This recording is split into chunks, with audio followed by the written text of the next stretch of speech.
So picture this. It's 1954.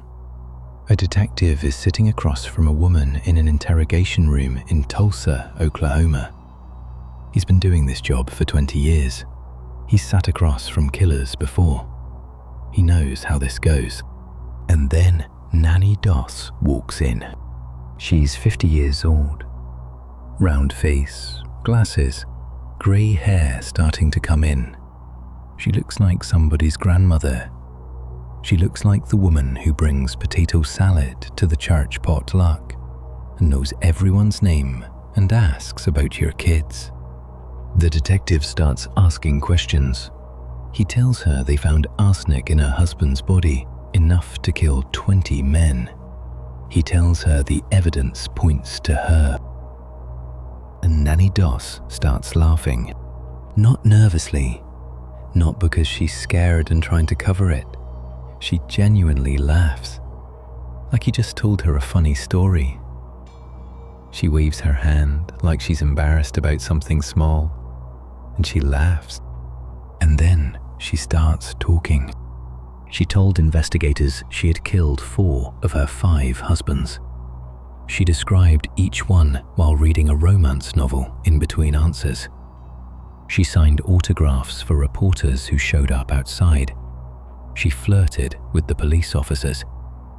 She said, and I want you to really hear this, she said she was just looking for the perfect husband, that none of them had turned out to be quite right. She had been poisoning people for over 20 years. And every single day of those 20 years, to everyone who knew her, she was the sweetest woman in the room. This is the story of Nannie Doss. To understand Nannie, you have to understand where she started, because nothing about what she became makes any sense without it. She was born Nancy Hazel in 1905 in Blue Mountain, Alabama. Rural, poor, and very isolated. Her father, James Hazel, ran the household like a prison. He didn't let his daughters socialize. He didn't let them go to parties or dances. He kept them working at home, away from boys, away from anything that looked like fun or freedom. Mammy later said that she hated her childhood, that she grew up reading romance magazines whenever she could get her hands on them. Stories about love and adventure and perfect men who swept women off their feet.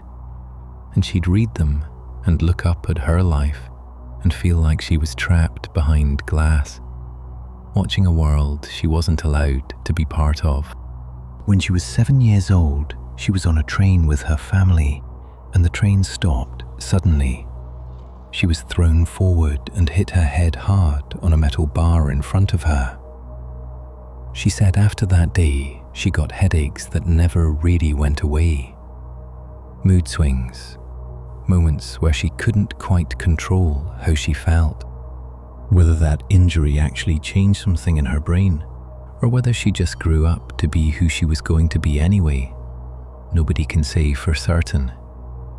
But Nannie brought it up herself later in life when people asked how she turned out the way she did. She grew up obsessed with one thing: finding a man who matched the stories she read in those magazines. A real romance, a real partnership, someone who would finally make her life feel like it was supposed to feel. She was 16 years old when she got her first chance. His name was Charlie Braggs. They married in 1921. Nannie was 16. Charlie was a little older, from a similar background, and by all accounts, the marriage was a disaster almost immediately. The problem wasn't just Charlie. His mother lived with them, and his mother ran that house. She told Nannie what to do, how to do it, where to be, and when. Nannie had escaped one controlling household and walked directly into another one. She and Charlie had 4 daughters together over the next several years. And this is the part of the story I have to be honest with you about, because 2 of those daughters died in 1927. They died of what was recorded as food poisoning. They were both very young, and Charlie, who had been watching Nannie closely by this point, became convinced she had something to do with it. He didn't go to the police. He didn't tell anyone. He just took their one surviving daughter from their first marriage and left, picked up and walked out. He later remarried and by all accounts lived a normal life. But here's what I keep coming back to when I think about Charlie Braggs. He knew, or at least he believed he knew, and he stayed quiet. He just left and said nothing. And that decision, that one quiet, scared decision to walk away and not say a word, is part of the reason the body count kept going for another 27 years. Because here's the thing I want you to keep in mind as we go through what happened next. Every time someone could have stopped Nannie Doss, every time someone got close enough to see what was really going on, they either left quietly or they died.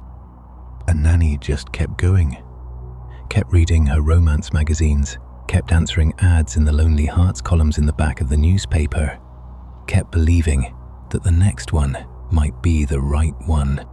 She was going to find her perfect husband. She didn't care how long it took. She didn't care what was in the way. By the time anyone finally stopped her, she had outlived 5 husbands. 4 of them didn't die of natural causes. After Charlie left, Nannie spent a few years on her own. She worked, she read her magazines, she answered ads. And then she found Frank Harrelson.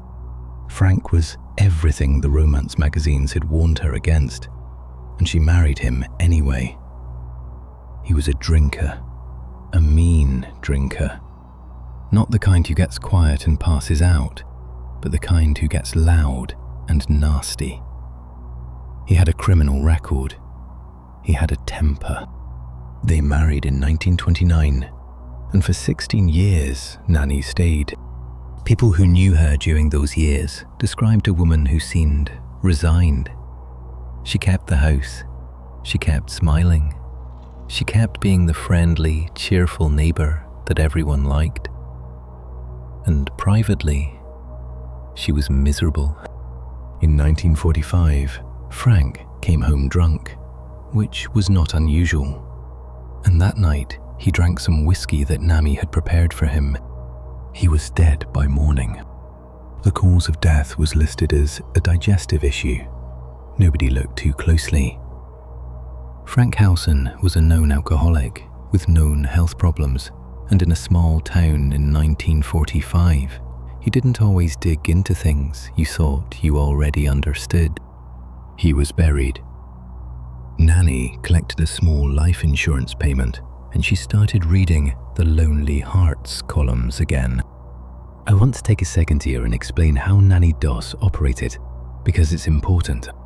She didn't go out looking for men in bars or at church dances. She used the mail. In the 1940s and 1950s, newspapers and magazines ran sections called Lonely Hearts columns. People, mostly widows and widowers, people in rural areas who didn't have many ways to meet someone, would write short descriptions of themselves and what they were looking for, and other readers could write back. Nannie was good at this. She was warm on paper. She was funny. She was the kind of woman who made a man feel like she genuinely cared about him from the very first letter.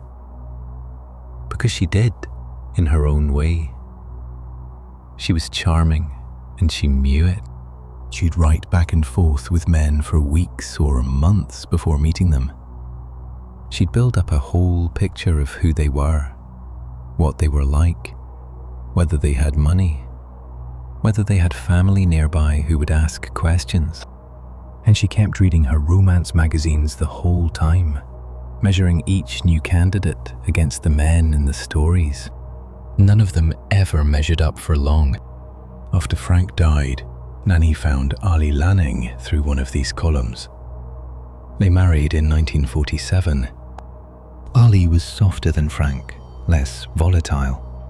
He wasn't a violent drunk, he was just a regular drunk, the kind that's more sad than dangerous. He had a little house. He was quiet. He seemed, for a little while, like maybe this time would be different. It wasn't. Within a few years, Nannie had decided Arlie wasn't the one either. He died in February 1952. Heart failure, said the death certificate. The house they'd been living in burned down shortly after. The house had been left to Arlie's sister in his will, not to Nannie. Convenient timing for the fire. Arlie's mother had been living nearby and came to stay with Nannie after the funeral, to help out, to keep her company. She died a few months later. Nannie described that period as very sad. She told people she'd lost so much in such a short time. The neighbours brought her food and checked on her. She was already writing new letters.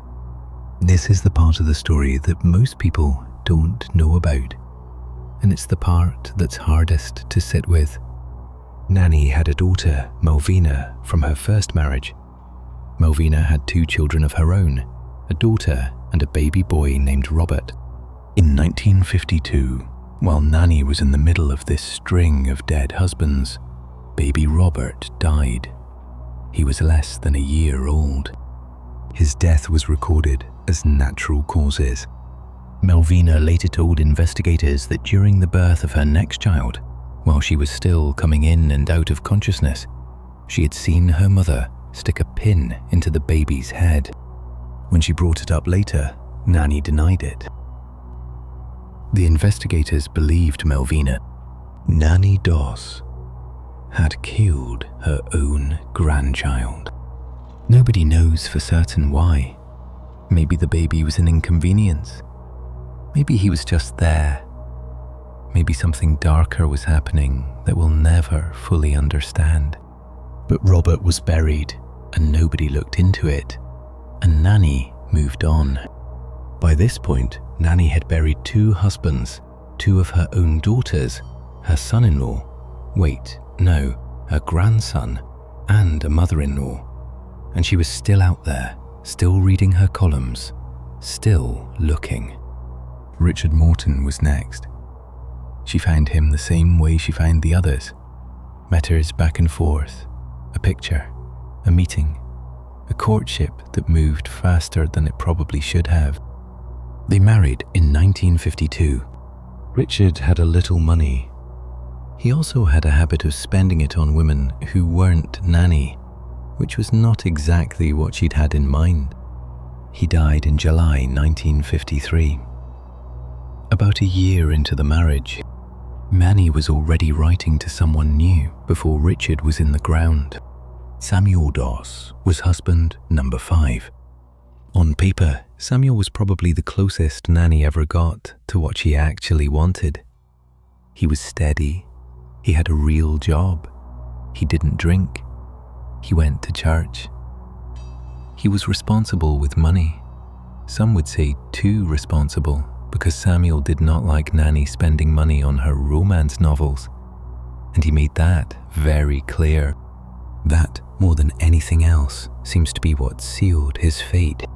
She killed him in October 1954, but not on the first try. She poisoned him in September, and he got sick. Very sick. Sick enough to be hospitalized. The doctors couldn't quite figure out what was wrong with him. They treated him for a few weeks. He recovered. He came home, and within a month of coming home, he was dead. A doctor who had treated Samuel at the hospital was bothered by this. He'd had a man nearly die of something mysterious, apparently recover, come home, and then die anyway. He ordered an autopsy. The autopsy found enough arsenic in Samuel Doss's body to kill 20 men. The police arrested Nannie 2 days later. And this is where the story becomes something you genuinely couldn't make up. A detective sat Nannie down and started asking questions. They told her what they'd found. They told her the evidence pointed directly at her. They expected what you'd expect: crying, denials, panic, a lawyer being demanded. What they got was Nannie Doss, genuinely amused, asking if she could have something to read while they talked. Someone got her a magazine. She sat there reading it, answering their questions between pages, and laughing. When they asked her about Samuel, she laughed. When they asked about Richard Morton, she laughed. When they started going back further and asking about the others, she kept laughing. And then she started confessing.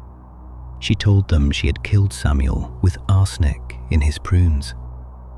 She said it so casually that the detective asking the question stopped and asked her to repeat it. She repeated it. She was still smiling. She told them she had killed Frank Harrelson because he was a drunk and had not turned out to be who she needed him to be. She told them about Arlie Lanning. She told them about Richard Morton. Between answers, she read her magazine. Reporters had gathered outside the police station by now. Word had spread that police had arrested a sweet-looking grandmother for poisoning her husbands. When Nannie came out, she signed autographs. She chatted with the press. She seemed like she was having a good time. One of the detectives who worked the case later said he'd never seen anything like it in his career. Not the crimes, the demeanor. He said she acted like someone who'd been caught doing something slightly naughty, not someone who had poisoned 4 human beings. When a reporter asked her why any of it, what was going through her head, she said she had just been looking for the right man, that she'd kept hoping one of them would turn out to be her real partner, that none of them had ever been quite what she was looking for. She said it with a little shrug, like it was the most reasonable explanation in the world. Nannie was charged with the murder of Samuel Doss. The other husbands' deaths were investigated, but they focused the prosecution on the one case they had the clearest evidence for. She pleaded guilty. Oklahoma at the time did not execute women, or at least had not in recent memory, and Nannie seemed to know this. She was sentenced to life in prison. Prison, by all accounts, suited Nannie well. She was cheerful with the guards. She was popular with the other inmates. She kept reading her romance novels. She gave interviews to journalists who came to see the famous Giggling Granny. She seemed comfortable. She seemed, in some strange way, at peace. She also developed leukemia. Nannie Doss died in prison on June 2nd, 1965. She was 59 years old. There were no romantic stories in her last years. Just a small prison cell and the magazines she'd always loved, and the illness that took her before she could grow any older. The man she'd been looking for her whole life, the one from the stories, steady and kind and perfect. She never found him. She killed 4 men who weren't him. She hurt her own children, looking for something that probably didn't exist. I want to talk about something before we finish, because there's a version of this story that gets told as just dark comedy. The Giggling Granny. The woman who poisoned 4 husbands and laughed about it. And yes, the laughing is real, and it's genuinely strange. But I've been thinking about what's underneath it. Nannie Doss grew up being told who she could be and what she was allowed to want. She spent her whole childhood locked inside her father's rules, and she escaped into stories about love, because that was the only escape she had. And then those stories became the things she measured everything against for the rest of her life. Every husband who turned out to be a drunk or a cheat or a man who told her she read too many magazines. Every one of them was another gap between the story and the reality. And somewhere along the way, instead of dealing with that gap like most people do, adjusting, compromising, accepting that real people aren't characters in magazines, she started removing the people who disappointed her. Not with anger, not with rage. She'd make a cup of something and hand it over and wait. And the laughing. I think the laughing might be the most revealing thing about her, because it wasn't the laugh of someone who felt nothing. It was the laugh of someone who genuinely, truly did not understand why everyone around her was treating this like such a big deal. She had a goal. She had a standard. The men didn't meet it. She moved on. In her head, that was a perfectly logical sequence of events. And that's what makes Nannie Doss so deeply unsettling. Not the poison, not the body count, not even the grandchild. It's the laugh. It's the fact that she sat in that interrogation room and felt, on some level, completely justified. She was just looking for the perfect husband. She never found him. And 10 people died while she was searching. If you made it this far, thank you. I'll see you in the next one.